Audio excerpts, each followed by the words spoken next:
हाय दोस्तों, साक्षी math class में आपका स्वागत है। हम बेटा आज प्रश्नावली एनसीईआरटी की 1.1 आज स्टार्ट करेंगे और आज शुरू से ही स्टार्ट होगा हमारा एनसीईआरटी का चैप्टर जो है क्लास 10th का।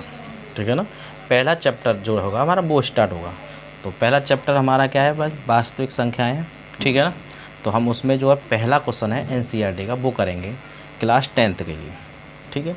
तो जो क्वेश्चन नंबर पहला है बेटा, वो ये कह रहा है निम्नलिखित संख्याओं के अभाज्य गुणनखंडों के गुणनफल के रूप में व्यक्त कीजिए। यानी क्या करने हमें, अभाज्य गुणनखंड।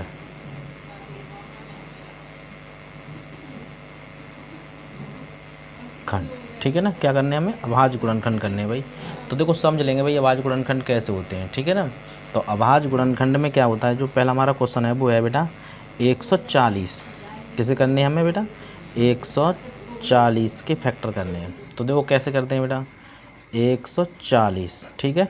तो इस तरह से करने हैं फैक्टर हमें, जैसे करते हैं हम लासा मासा लेते हैं उसी तरह से। ठीक है ना। तो हम क्या करेंगे, पहले सबसे छोटी संख्या 2 से काटेंगे तो 2 7 14 और 0, फिर 2 से काटेंगे तो कितने बार कटेगा बेटा, 2 3 6 और 2 पंजे 10। फिर कैसे कटेगा बेटा, 5 से कटेगा, 5 सत्ते 35, फिर 7 से कटेगा 1। ठीक है। तो हमारे जो गुणनखंड हैं बेटा 140 के, वो क्या हो गए, यानी 2 × 2 × 5 × 7। ठीक है। इसको हम ये भी लिख सकते हैं 2 की घात 2 × 5 × 7, यानी 2 की घात 2 गुणा 5 गुणा 7। ये हमारी देखो 2 5 7 क्या है बेटा, अभाज्य संख्या है ना। तो ये हमारा क्या हो गया, अभाज्य गुणनखंड हो गए। ठीक है ना। इसके हम इसी तरह से और भी कर सकते हैं। दूसरा, तो इसमें पहला है दूसरे का, तो वो ये कह रहा है पहला 26 और 91 यानी 91। हमें इसका क्या करना है बेटा, HCF और LCM दोनों निकालने हैं। ठीक है ना। तो हम निकालते कैसे वो समझेंगे पहले बेटा। तो हमें क्या करना है बेटा, यानी 26 के फैक्टर करने हैं भाज्य, जो पिछले वीडियो में बताए थे उस तरह से। जो बच्चे नए हैं वो हमारे पिछले वीडियो में जाकर के देख सकते हैं। ठीक है ना। तो 2 से करेंगे पहले, 2 एकम 2, 2 3 6, फिर 13 से हो जाएगा, 13 एकम 13। ऐसे ही 91 के करेंगे बेटा, तो ये कितने से कटेगा, 7 से काटेंगे, 7 एकम 7 और 7 × 21। ठीक है। फिर 13 से, 13 एकम 13। ठीक है ना। ये उसके फैक्टर हो गए।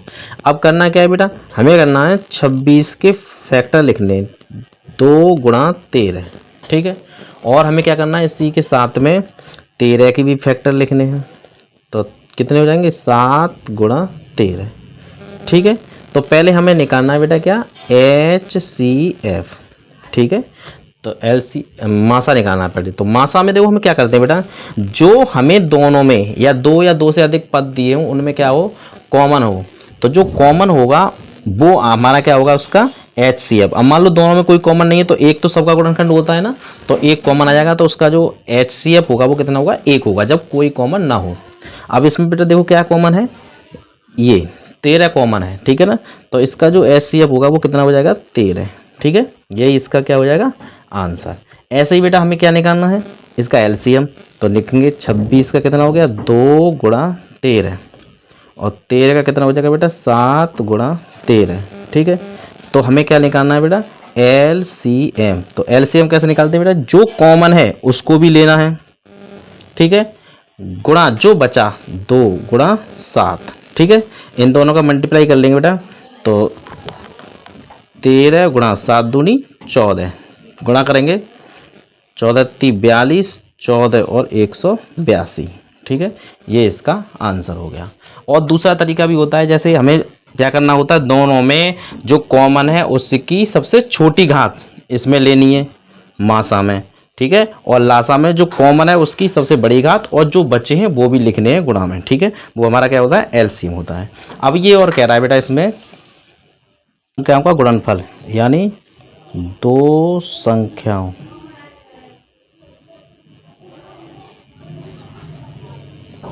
का गुणनफल बराबर होता है HCF × LCM। ये हमें चेक करना है। ठीक है ना। तो देखो हमें पता है पहली संख्या कितनी थी, 26। दूसरी संख्या कितनी है 91 बराबर HCF 13 गुणा LCM 182। ठीक है, चेक करेंगे बेटा। तो इसका मल्टीप्लाई करेंगे तो हम मल्टीप्लाई कर सकते हैं 91 इंटू 26। तो मल्टीप्लाई करेंगे बेटा इसका 6 कम 6 9 छिंग 54। ठीक है, 2 9 दूनी 18 जोड़ेंगे 6 6 8 और 5 13 के 3 2 23 66 23 66। इसका भी कटेंगे बेटा 182 का 13। तो 3 दूनी 6 8 3 24 2 3 और 2 5 1 क्रॉस 2 8 1। तो 6 6 8 और 5 13 2 23 66। देखो दोनों साइड बराबर आ गई ना, दोनों साइड बराबर आनी चाहिए भाई। अगर आ रही है तो ये सही है, अन्यथा गलत है। हमारा जो मासा लासा निकाला है वो क्या है, हमारा गलत है। ठीक है ना। और ये सूत्र भी है, ये सूत्र है एक तरह से, इस पर हमारे सवाल भी आते हैं। यानी दो संख्याओं का जो गुणनफल है वो HCF और LCM के बराबर होता है। ठीक है ना। इसी का अगला है बेटा क्वेश्चन नंबर 2। ठीक है, तो सेकंड क्या है, इसका दूसरा क्वेश्चन है बेटा, वो है 550 और 92। 550 और 92। ठीक है, इसके फैक्टर करने बेटा हमें। तो करेंगे, देखो पहले फैक्टर करेंगे। तो 510 पहले इसके, फिर 2 से, 2 दूनी 4 2 पंजे 10 2 पंजे 10। ठीक है, फिर 3 से, 3 3 8 24 तो 5 15। ठीक है, फिर किससे बेटा 5 से, 5 एकम 5 5 सत्ते 35 17 से, 17 एकम 17। ठीक है, अगले को निकालने बेटा 92 के, पहले 2 से करना है, 2 चौक 8 और 2 छिंग 12। फिर 2 से, 2 दूनी 4 और 2 तिया 6। ठीक है, फिर 23 से, 23 एकम 23। ठीक है,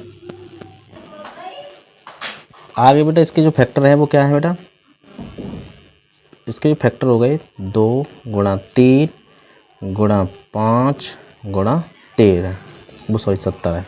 ठीक है, और 92 के क्या हो गए बेटा, 92 के हो गए 2 गुणा 2 गुणा 23। ठीक है, तो हमें पहले क्या निकालना है HCF। तो हमने क्या बताया था, जो दोनों में कितना तो कॉमन है भाई 2, तो 2 इसका लासा हो गया। ठीक है, मासा हो गया। ठीक है, अब क्या निकालना है बेटा इसका, 2 गुणा 3 गुणा 5 गुणा 70 92। कैसे करेंगे बेटा, 2 गुणा 2 गुणा 23। ठीक है, LCM। तो LCM में क्या करते हैं बेटा, बताया था हमने, यानी जो कॉमन है वो लेने हैं और जो बचेंगे वो लेने हैं। तो कॉमन क्या है भाई 2 2 गुणा जो बचे, ऊपर क्या बचा भाई 3 गुणा 5 गुणा 70 गुणा 2 गुणा 23। ठीक है, यही तो बचा। अब इनका सबका क्या करना है, मल्टीप्लाई। तो मल्टीप्लाई करेंगे, 3 दूनी 6 56 30 और 30 दूनी 60 60 गुणा 17 गुणा 23। अब गुणा करना है भाई 60 का 23 में कर लो पहले, 23 का 60 में कर लो। तो 0 6 तिया 18। ठीक है, 2 करेंगे 0 2 छिंग 12 0 8 3 1। अब इसमें कितने करना है 17 का। तो 0 7 8 56 5 7 3 21 21 और 5 26 2 7 और 2 8। ठीक है, 1 क्रॉस 0 8 3 1 0 6 8 और 4 कितने हो गए 8 और 6 14 14 के 4 8 9 10 11 और 1 12 और 2। ये जो है बेटा ये क्या हो गया 7 21 21 और 5 26 7 2 है ना। ठीक है, तो यहाँ हो जाएंगे 9 7 8 9। ठीक है, 9 10 11 12 और 1 13 23,460। इसका जो मासा हो लासा होगा वो कितना हो जाएगा 23,460। ये इसका आंसर होगा। ठीक है, आप इसे चेक भी कर सकते हैं जैसे पिछले वीडियो में किया था चेक। ठीक है ना। तो इसका हम चेक नहीं कर रहे हैं, बस खाली निकाल रहे हैं। अगले का निकालेंगे बेटा, जो अगला है इसी का थर्ड है, ठीक है। तो थर्ड कैसे है, क्या है बेटा, तो थर्ड देखेंगे अब। अगला जो है बेटा देखेंगे इसे, ये संख्या जो है हमारी वो कितनी है बेटा, 336 और कितना है 54, इसका निकालना है बेटा। तो फैक्टर करेंगे जैसे करते थे हम पहले 2 से, ठीक है। 2 एकम 2, 2 छिंग 12, 2 8 16, फिर 2 से करेंगे 2 8 16, 2 चौक 8, फिर 2 से करेंगे 2 चौक 8, 2 दूनी 4, फिर 2 से 2 दूनी 4, 2 एकम 2। अब 2 से नहीं कटेगा, किससे कटेगा बेटा, 3 से, 3 21, फिर 7 से, 7 एकम 7। अब 54 कैसे कटेगा बेटा, 2 से, 2 दूनी 4, 2 7 14। अब 2 से नहीं कटेगा, कैसे कटेगा, 3 से, 3 निम 27, फिर 3 से निम 27, फिर 3 एकम 3। अब देखो फैक्टर कितने हो गए बेटा, 336। हम इसे लिख सकते हैं 1 2 3 4, तो 2 की घात 4 गुणा 3 गुणा 7, इसे हम लिख सकते हैं 54 को 2 गुणा 3 की घात 3, ठीक है। हमें क्या निकालना है, HCF, ठीक है। तो हमने क्या बताया था, HCF में अगर घात में दिया है, भाज्य गुणनखंड कहते हैं इसे, अगर इस तरह से दिया है तो जो हमारा कॉमन है उसकी सबसे छोटी घात, तो भाई ये कॉमन है, ये कॉमन है, तो इसकी सबसे छोटी घात नहीं है, यहाँ 2 1 है, यहाँ 4 है, तो 2 छोटी घात 2 हो गई, ठीक है। 1 यहाँ 3 है कॉमन, तो 3 पे 1 है, यहाँ 3 है, तो सबसे छोटी कितनी हो गई, 3, ठीक है। तो एक घात होगी ना, 3 दूनी 6, ये हमारा क्या हो गया, HCF, ठीक है ना। अब यहाँ हम क्या निकालना है, LCM निकालेंगे, यही निकाल देता हूँ मैं, इसी को मानते हुए LCM। तो LCM में क्या बताया था मैंने बेटा, यानी जो कॉमन है उसकी सबसे बड़ी घात, तो 2 की घात 4 और 3 की घात 3, ठीक है। और जो बचा, कितना बचा, 7 करेंगे बेटा, ये कितना हो गया, इसका जो वर्ग 4 घात है तो कितना मान हो जाएगा बेटा, 2 गुणा 2 गुणा 4, तो यानी 16। इसका हो जाएगा 3 गुणा 3 गुणा 3, तो 3 2 9 30 27, इसका हो गया 7। मल्टीप्लाई करेंगे बेटा, तो 27 का 7 में कर दो, तो कितना हो गया 49, 4 7 दूनी 14, 189, ये हो जाएगा 16 इंटू 189। अब 16 का मल्टीप्लाई और कर दो इसमें, तो 16 का मल्टीप्लाई करेंगे तो 6 निम 54, ठीक है, 5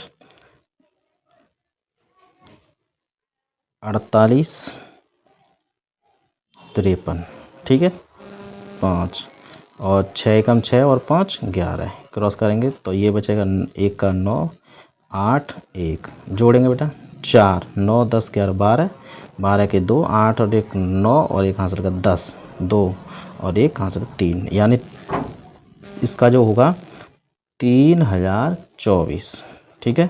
इसका जो आंसर होगा वो 3024, ठीक है भाई, यही इसका क्या है आंसर। 12 15 और 21, ठीक है, ये दे रखा है 12 15 और 21, इसकी कह रहा है वो करने के लिए, ठीक है। तो हम क्या करेंगे, पहले फैक्टर करेंगे, 12 के फैक्टर करेंगे, तो 12 के बेटा 2 छिंग 12, 2 तिया 6, 3 एकम 3। 15 के करेंगे बेटा, तो 5 15, 5 एकम 5। 21 के करेंगे तो 73 21, 7 एकम 7, ठीक है। तो देखो 12 के जो फैक्टर हो गए वो कितने हो गए बेटा, 2 की घात 2 गुणा 3। 15 के जो फैक्टर हो गए वो 3 गुणा 5।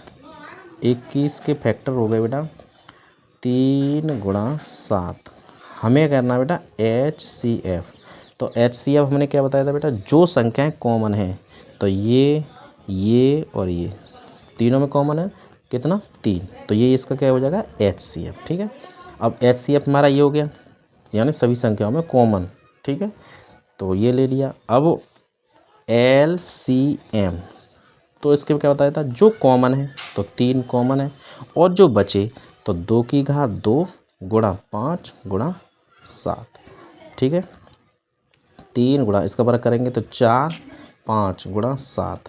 देखो सैंपल करने के लिए सबसे पहले इसका गुणा कर लेंगे, तो 5 चौक 20, ठीक है, और 7 × 21 गुणा 20 और 21 दूली 42, कितना हो जाएगा 42, 420। ये इसका क्या आ गया बेटा आंसर, ठीक है ना, इसका एलसीएम हो गया।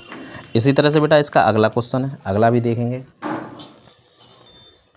अगला क्वेश्चन है बेटा इसी का सेकंड है, ठीक है, उसको भी देखेंगे समझेंगे। और ये कह रहा है बेटा 17, 23 और 29 इसका निकालना है भाई, एचसीएफ और एलसीएम। अब भाई देखो ना 17 के फैक्टर होंगे, ना 23 के होंगे, ना 29 के, तो 17 के जो फैक्टर वो 17 ही हो जाएगा, ठीक है, और इसका एक भी होगा। 23 का फैक्टर क्या हो जाएगा 23 इंटू 1, 29 का क्या होगा 29 इंटू 1। तो हमें एच सी एफ निकालना है। तो भाई क्या कॉमन है, एक तो सब में कॉमन है। अगर आप फैक्टर नहीं करना चाहते तो भाई एक तो सबका कॉमन गुणनखंड होता है, तो इसलिए जिसमें कोई भी संख्या कॉमन ना मिले, ठीक है ना, तो उसका जो एच सी एफ होगा वो कितना होगा बेटा 1 होगा, क्योंकि एक तो सबका गुणनखंड होता है, ठीक है। अब इसका एच सी एफ के बाद एल सी एम, तो एल सी एम कितना होगा मैंने अभी बताया था, यानी सभी संख्याओं का गुणनफल।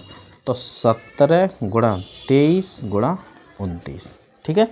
अब इसका गुणा करेंगे बेटा, पहले करेंगे बेटा, चलो 17 का 23 में, ठीक है, तो 17 21 2 3 2 5 और 17 2 7 14 1 2 और 1 3 1 9 391। तो ये कितना होगा बेटा 391 गुणा 29, ठीक है ना।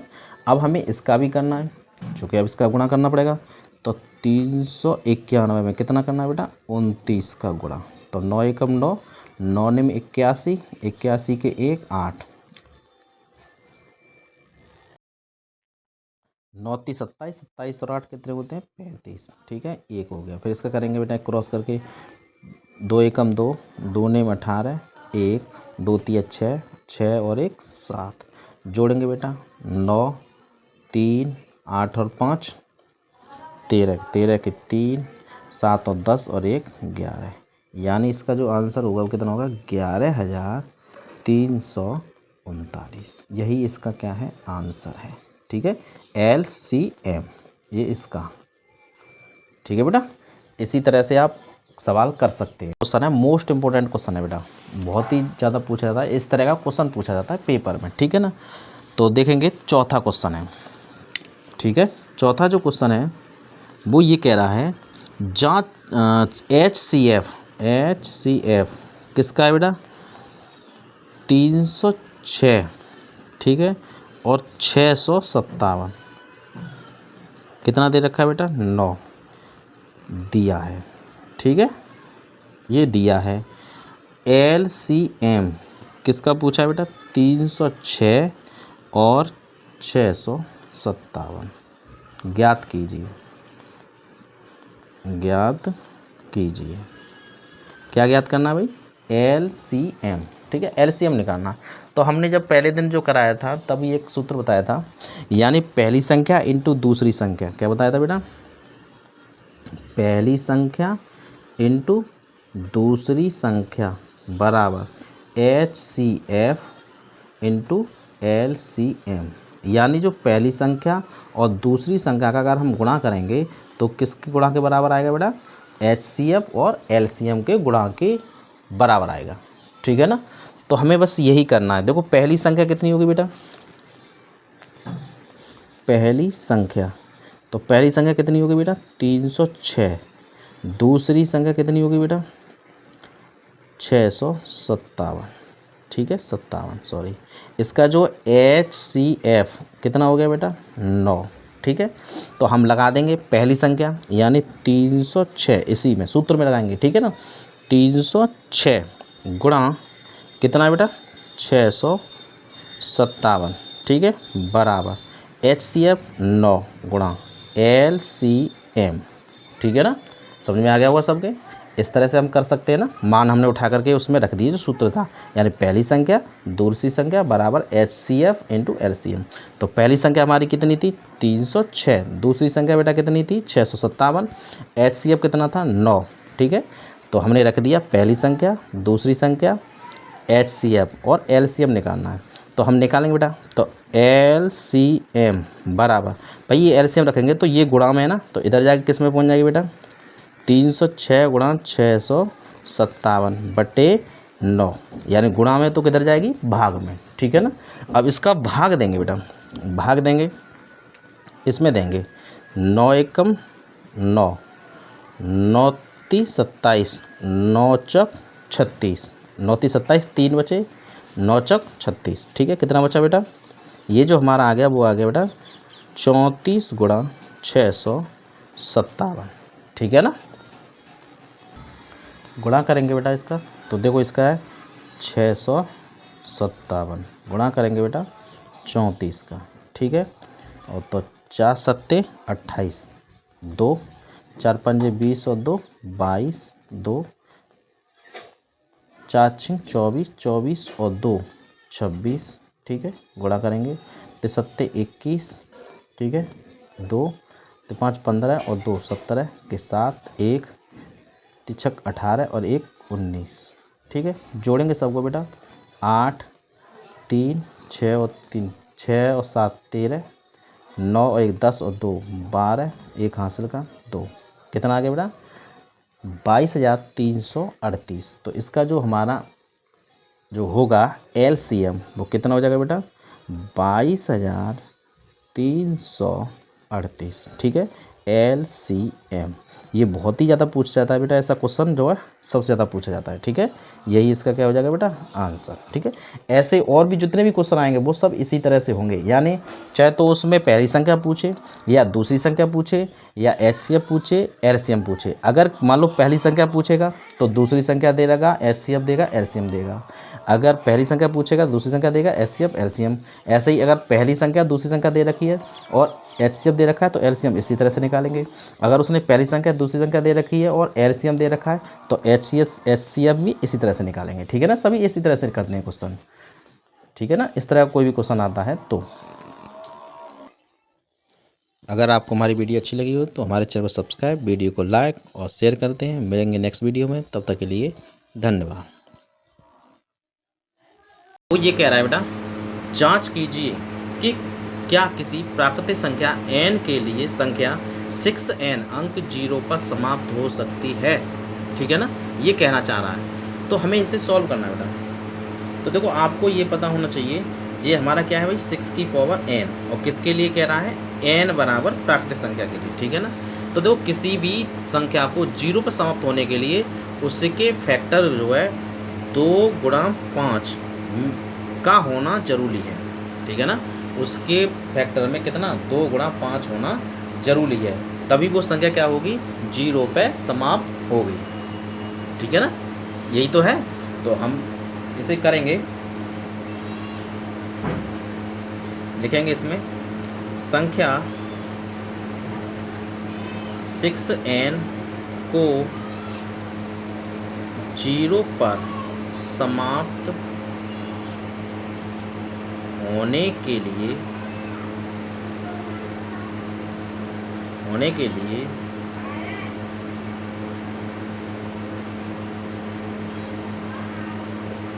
इसके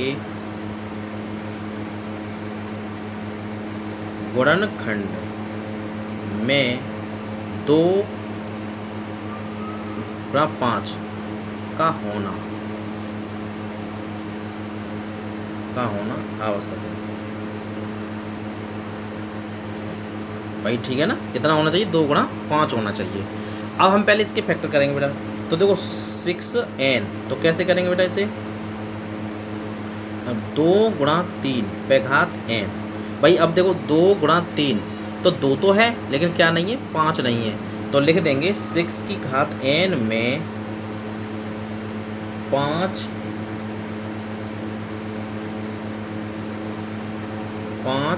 अभाज्य गुणन नहीं है, गुणनखंड नहीं है, ठीक है। अतः 6 की घात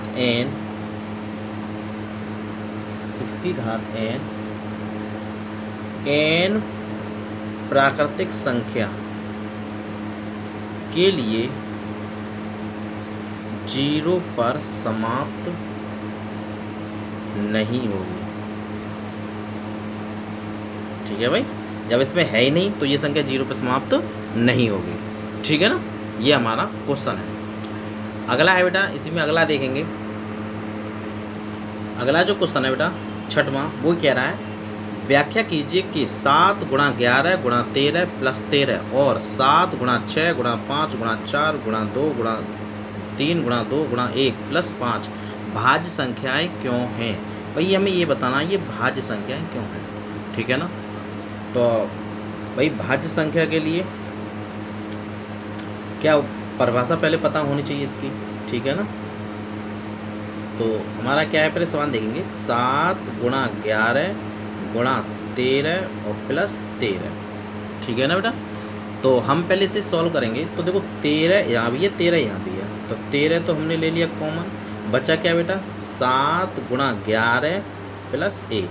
सॉल्व करेंगे बेटा इसे, तो ये हो जाएगा 13 और 77 प्लस 1।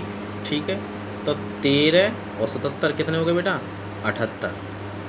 ठीक है, तो देखो भाज्य संख्या की जो परिभाषा होती है वो क्या होती है बेटा, यानी वह संख्या जो अपने आप से भी कट जाए और किसी दूसरी संख्या से भी कट जाए, तो वो संख्या हमारी क्या कहलाती है, भाज्य संख्या कहलाती है। तो जो हमारी जो संख्या है वो 13 से भी कट रही है और 78 से भी कट रही है। ठीक है ना, हम या 2 से भी कट जाएगी। ठीक है ना, तो लिख देंगे अतः 7 गुणा 11 गुणा 13 प्लस 13 क्या है, एक अभाज्य संख्या है। ठीक है भाई, कैसी संख्या है, अभाज्य संख्या है ये। ठीक है ना, यानी हमें जो अभाज्य संख्या की परिभाषा क्या होती है, यानी वह संख्या जो अपने आप से भी कटे किसी अदर संख्या से भी कटे, तो हमारी कैसे कहलाती है, भाज्य संख्या कहलाती है। ठीक है ना, तो हमारी ये 13 से भी कट रही है और 78 से भी कट जाएगी, 2 से भी कट जाएगी, तो ये हमारी कैसी संख्या है, भाज्य संख्या है। सॉरी अभाज्य नहीं, भाज्य। ठीक है ना, कैसी संख्या है, भाज्य संख्या है। भाज्य तो पूछा है उसने, भाज्य संख्या है तो भाज्य होगा ना, जो अपने आप से कटेगी। ठीक है ना, भाज्य संख्या है। ठीक है ना, अब इसका जो अगला है वो ये कह रहा है 7 गुणा 6 गुणा 5 गुणा 4 गुणा 3 गुणा 2 गुणा 1 और प्लस 5 कैसी संख्या है, भाज्य है। इसे भी करना है हमें। ठीक है ना, इसे भी करेंगे। तो हमारी जो संख्या है बेटा वो क्या है, यानी 7 गुणा 6 गुणा 5 गुणा 4 गुणा 3 गुणा 2 गुणा 1 गुणा 5। ठीक है, तो देखो हमें इसमें भी कॉमन देखो 5 है 5, तो 5 को बाहर ले लिया, क्या बचा 7 गुणा 6 गुणा 4 गुणा 3 गुणा 2 प्लस 1 गुणा 1 रह गया ना, गुणा 1। ठीक है, प्लस 1। अब करेंगे बेटा, देखो सबका गुणा करेंगे, इससे करेंगे 7 छिंग 42 गुणा 4 12 12 दूनी 24 24 प्लस 1 और 42 और 24 का गुणा कर लेंगे तो 4 दूनी 8 4 चक 16 1 2 दूनी 4 4 दूनी 8 तो 8 6 और 4 10 8 और 1 9 और 1 10। ठीक है, तो ये हो जाएगा हमारा 5 गुणा 1008 प्लस 1, तो ये हो गया 5 गुणा 1009 बटे 5। अब देखो इसमें भी क्या है बेटा 5 है और 109 है, 1009 है, ये भी है कैसी है, तो ये कैसी संख्या हो जाएगी, लिख देंगे हम अतः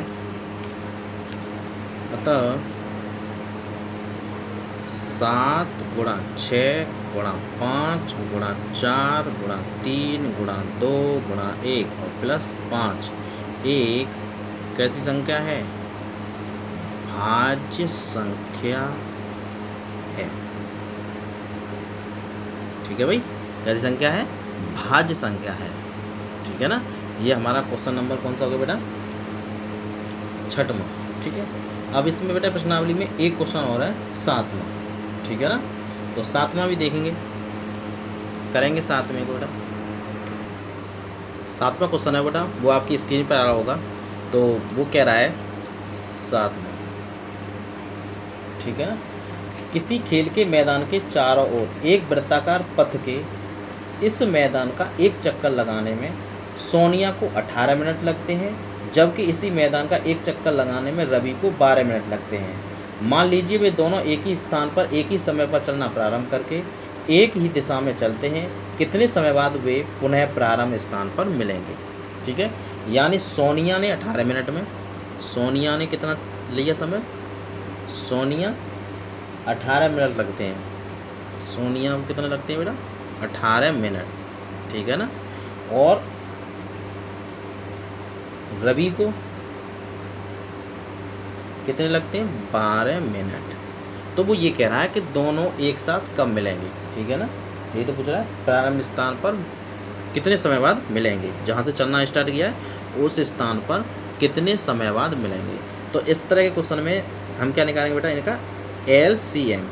तो LCM निकालेंगे तो पहले 18 के फैक्टर करेंगे बेटा, 2 नेम 18, 3 तुर्के 9, 3 तुर्के 9, 12 के करेंगे बेटा, 2 6 2 3 3 एकम 3, ठीक है। तो इसका जो LCM लेंगे बेटा वो क्या हो जाएगा, 18 का 2 गुणा 3 गुणा 3 और 12 का 2 गुणा 2 गुणा 3 LCM। तो LCM कैसे, जो कॉमन है तो कॉमन लेंगे पहले ये, तो 2 गुणा 3 गुणा जो बचे 3 गुणा 2, ठीक है ना। अगर जिसकी समझ में नहीं आया हो वो हमारा पिछला वीडियो देख सकता है जा करके हमारे इस चैनल पर जाकर के, ठीक है ना। और समझ में आ रहा हो तो हमारे चैनल को सब्सक्राइब भी करें, लाइक भी करें और शेयर भी करें, ठीक है ना भाई। तो अब करेंगे मल्टीप्लाई, 2 तिया 6 गुणा 2 तिया 6, तो कितना हो गया बेटा ये 36, 6 का गुणा 6 में करेंगे 36, ठीक है ना। इसका LCM तो 36 आ गया। तो हम कहेंगे, लेकिन कह सकते हैं यानी जो सोनिया और रवि है वो कितने बाद, 36 मिनट बाद उसी स्थान पर मिलेंगे,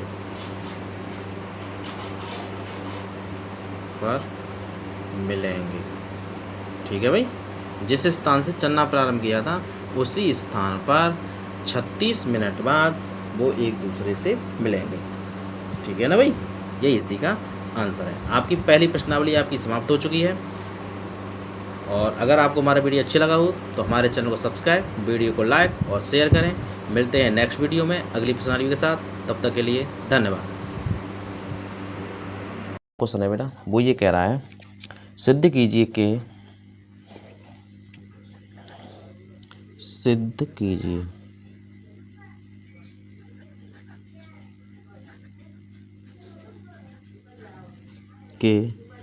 √5 एक अपरिमेय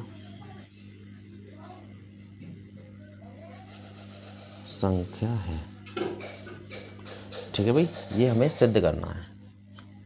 तो सिद्ध करने के लिए सबसे पहले हम इसमें मानेंगे बेटा, तो सब प्रूव करेंगे इसे। तो माना √5 बराबर A/B, ठीक है।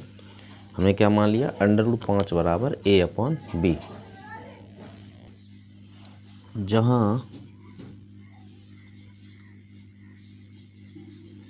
AB धन पूर्णांक है, ठीक है भाई। तो धन पूर्णांक है तो इसमें क्या होगा भाई, कोई इसका गुणनखंड नहीं होगा ना। जब इस A और B में कोई गुणनखंड नहीं होगा तो हम इसे लिख सकते हैं, अतः इसका मल्टीप्लाई कर देंगे तो A बराबर √5B, ठीक है, लिख सकते हैं। बहुत ही इम्पोर्टेंट क्वेश्चन है बेटा। तो ये हो जाएगा भाई, इसका हम वर्ग करेंगे दोनों पक्षों का,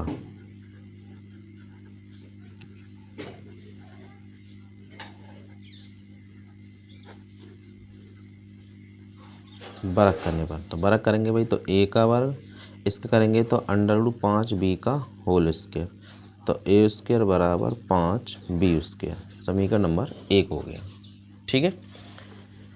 अब हमें क्या करना बेटा, अब देखो ये क्या है, A² 5 के गुणांक के रूप बराबर है ना, जब ए स्क्वायर 5 के गुणांक के बराबर में, इसके क्या है, यानी ए स्क्वायर 5 से विभाज्य है। भैया 5 के गुणांक में बराबर तो 5 से विभाज्य होगा, नहीं होगा। जब ए स्क्वायर 5 से विभाज्य है तब इसका, भाई जब किसी संख्या का वर्ग जब 5 से विभाजित है तो वो संख्या भी तो विभाजित होगी, तो संख्या क्या है ए, तब ए भी क्या होगा, 5 से विभाज्य होगा। ठीक है, जब ये विभाज्य होगा तो इसका मतलब क्या है, ये जो है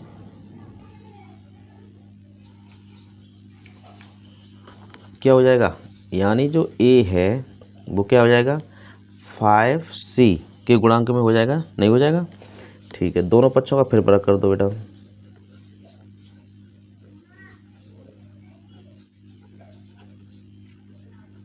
करने पर तो वर्ग करेंगे कि क्या हो जाएगा, ए स्क्वायर बराबर 5c का होल स्क्वायर, ये हो जाएगा बेटा ए स्क्वायर बराबर 25c स्क्वायर। अब क्या करेंगे भाई, ए और ये का मान उठा करके यहाँ रख देंगे, तो 5b स्क्वायर बराबर 25c स्क्वायर। ठीक है, फ्रॉम इक्वेशन फर्स्ट। ठीक है ना, किससे रख दिया हमने मान, समीकरण 1 से रख दिया। ठीक है, अब हम क्या करेंगे बेटा, 5 से ये कट गया 5 बार, तो क्या हो गया बी स्क्वायर बराबर 5c स्क्वायर। ठीक है ना, बी स्क्वायर बराबर कितना हो गया 5c स्क्वायर। ठीक है, अब ये भी तो हमें उसी की तरह मिल गया, ऊपर बात जो हमारा पहला था उस समीकरण उसी की तरह है ना, तो अब यहाँ भी लिख सकते हैं बी स्क्वायर 5 से विभाज्य है,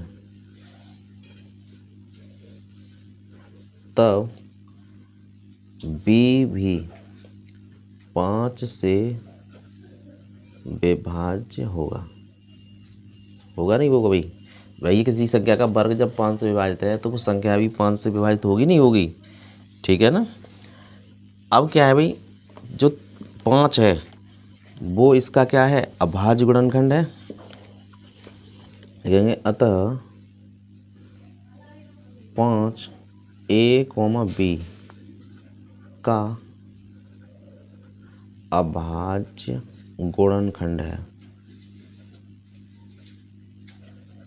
अब भाई जब a और b का जो है ये क्या है, अभाज्य गुणनखंड है, इसका मतलब क्या है, ये जो है संख्या जो है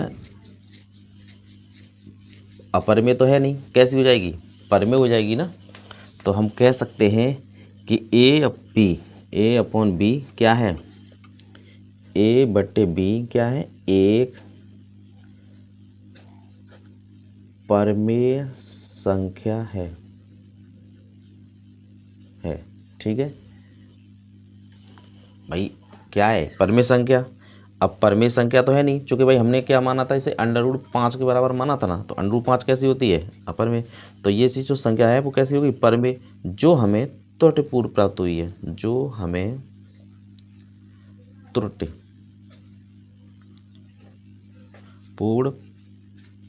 प्राप्त हुई है। ठीक है भाई, त्रुटिपूर्ण प्राप्त हुई है। अतः a अपॉन b एक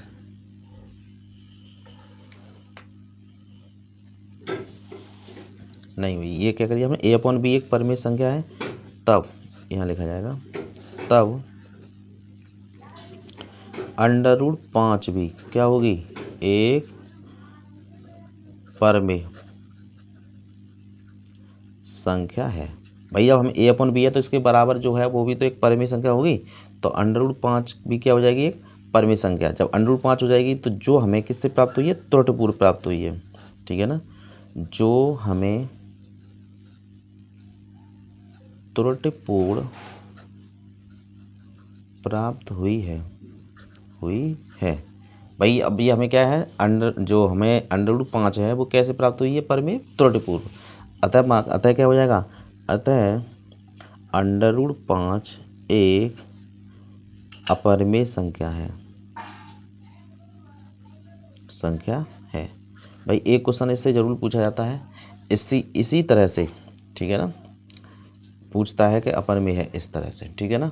तो इसमें देखो √2, √3 और √7, ये इनमें से कोई एक संख्या पूछता है, ठीक है ना। तो आपसे तैयार करें, ऐसे ही सेम होगा भाई। √5 की जगह पे क्या रख जाएगा, 2 रख जाएगा, 3 रख जाएगा और 7 रख जाएगा। बाकी जैसे करते हैं वैसे ही आना, ठीक है ना। तो और अगला क्वेश्चन है, देखेंगे। अगला है बेटा क्वेश्चन नंबर 2। क्वेश्चन नंबर 2 में कह रहा है बेटा, सिद्ध कीजिए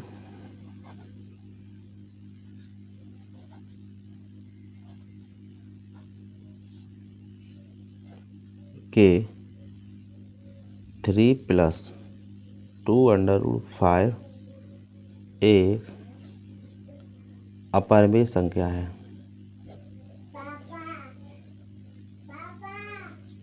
ठीक है, इसे करेंगे भाई सॉल्व। तो देखो इसे भी मान लेंगे, लेट 3 + 2√5 बराबर a/b। ठीक है ना। ए और बी क्या है हमारे, अभाज्य गुणनखंड है, धन पूर्णांक है। ए बी धन पूर्णांक हैं, ठीक है। जब ये धन पूर्णांक हैं तो क्या करेंगे भाई, इसे करेंगे तो 2√5 बराबर a/b - 3, ठीक है। √5 बराबर इसका भाग करेंगे भाई, तो a/2b - 3/2, ठीक है, ये मिल जाएगा। अब देखो हमें क्या था, मैंने अभी जो निकाला था वो क्या निकाला था भाई, यानी जो a/b क्या है, एक परमेय संख्या है, ठीक है। तब जब a/b परमेय है तब क्या हो जाएगा बेटा, यानी जो a/2b - 3/2 भी एक परमेय संख्या है। भाई एक बताओ भाई, ये जब परमेय है तो इसके बराबर है वो भी तो कैसी हो जाएगी, परमेय हो जाएगी ना। अतः √5 एक परमेय संख्या है। जब ये √5 एक परमेय संख्या है, जो हमें कैसे प्राप्त हुई भाई, त्रुटिपूर्ण प्राप्त हुई है, चूँकि √5 कैसी होती है, परमेय नहीं होती है, अपरमेय होती है। जो हमें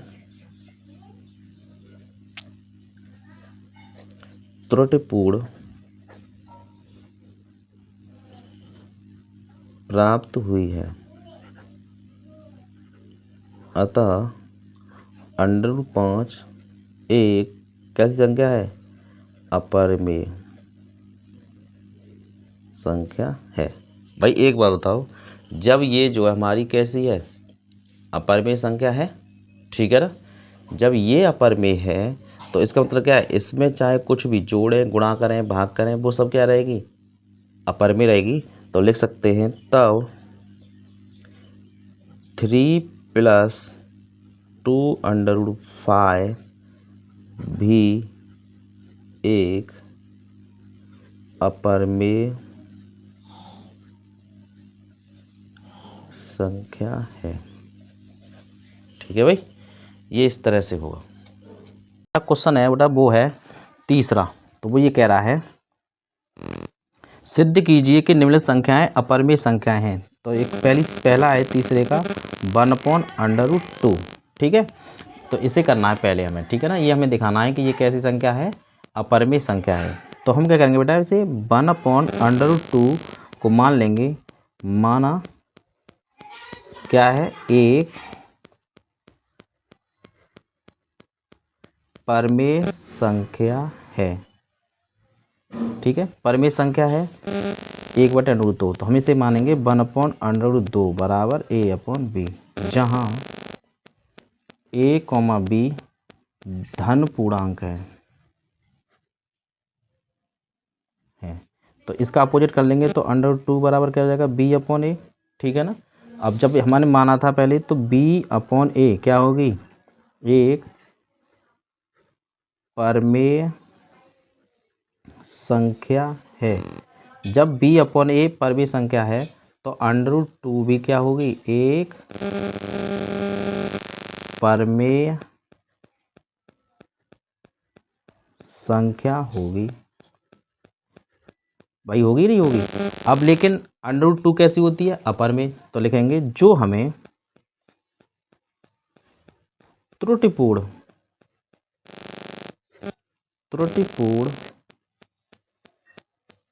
प्राप्त हुई है।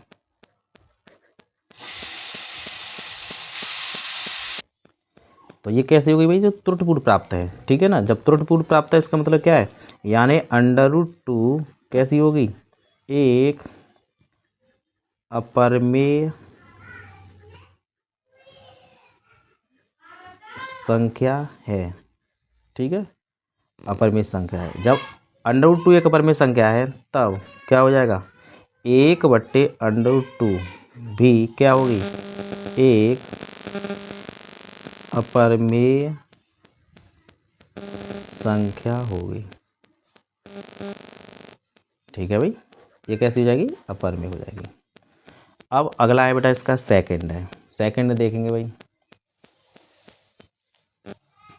तो सेकंड में देखेंगे भाई, तो सेकंड क्या है भाई, है सेकंड 7/5, ठीक है।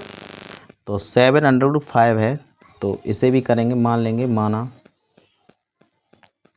7/5 क्या है, एक परमेय, उल्टा मान के चलते हैं भाई, क्या हमें सिद्ध क्या करना है, अपरमेय, तो हम क्या मानेंगे, परमेय, एक परमेय संख्या मान के चलेंगे, ठीक है, संख्या है। जब ये परमेय है तो हम मान लेंगे इसे 7/5 बराबर a/b, वेयर यानी जहाँ क्या है भाई, a, b क्या है, धन पूर्णांक है, पूर्णांक हैं, ठीक है। जब धन पूर्णांक हैं तो हम इसे ऐसे भी कर सकते हैं कि √5 बराबर a/7b, ठीक है। अब a/7b यानी a/b कैसी थी, परमेय, तो a/7b कैसी होगी, एक परमेय संख्या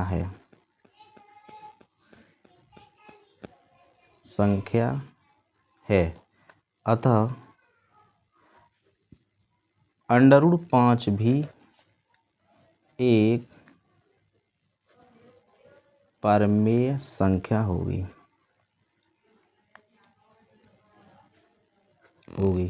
जो त्रुटिपूर्ण प्राप्त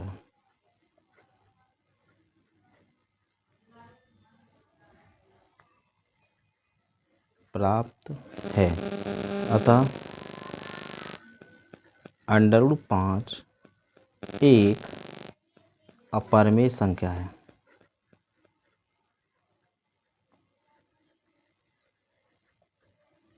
अब √5 एक अपरमेय संख्या, तो उसमें किसी संख्या का गुणा करें जब भाग करें, वो रहेगी कैसी, अपरमेय रहेगी, लिखेंगे तब 7/5 भी एक अपरमेय संख्या होगी,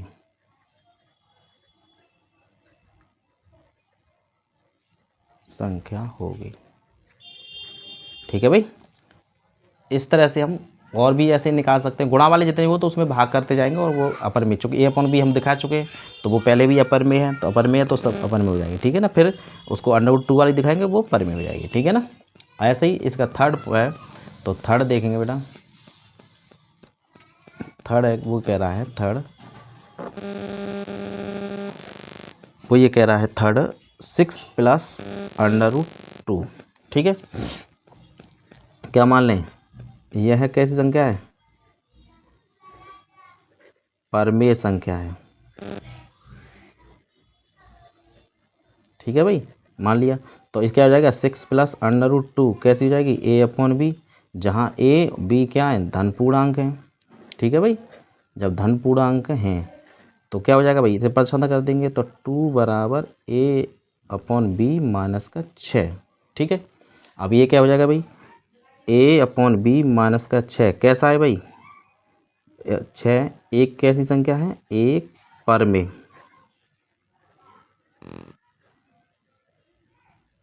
संख्या है। जब परमेय संख्या है तो √2 भी क्या होगी, परमेय संख्या होगी,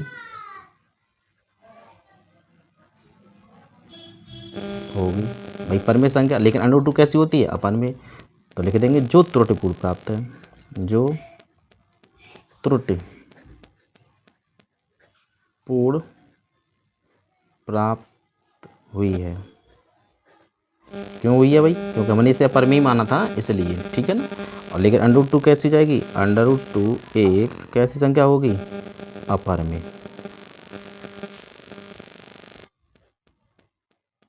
संख्या है भाई, एक अपर में संख्या है √2, तो उसमें चाहे तो कुछ जोड़ें या कुछ उसमें कुछ घटाएं, वो रहेगी कैसी? अपर में रहेगी ना। तो 6 प्लस √2 भी कैसी हो जाएगी? एक अपर में संख्या है ये इसका आंसर है, ठीक है।